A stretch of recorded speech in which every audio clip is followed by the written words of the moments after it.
The Serious Fraud Office is examining hundreds of documents in connection with the collapse of the Carroll group of companies, once Britain's third largest private business.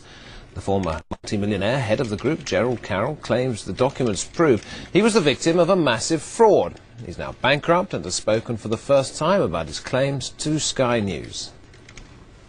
Gerald Carroll was once one of Britain's most successful businessmen, but his company's collapsed, now financially ruined. He claims he's the victim of a massive fraud.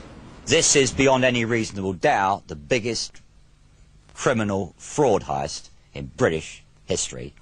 Carroll has connections with the great and the good, not just royalty but senior politicians. He had 85 companies, a string of racehorses and collections of art and cars.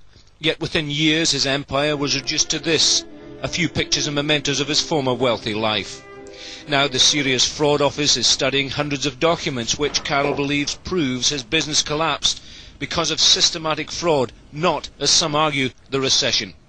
After a disastrous shopping mall venture over the A1 in Hertfordshire, the Carroll Group embarked on a major restructuring, much of which Carroll says he knew nothing about. He says dummy companies were set up and others had their names swapped. For example, Ely Property became Winskirk, whilst Winskirk became Ely Property. I thought I had a grip of what was going on. Clearly, what was going on was not actually what was being presented to me. Debts mounting, Carroll went bankrupt. Later, financial anomalies were spotted by the Inland Revenue. Carroll is demanding a police investigation and has high-level support. There are enough indications, even to a fairly uneducated eye, that things were odd and, money disappeared and companies changed names and so on.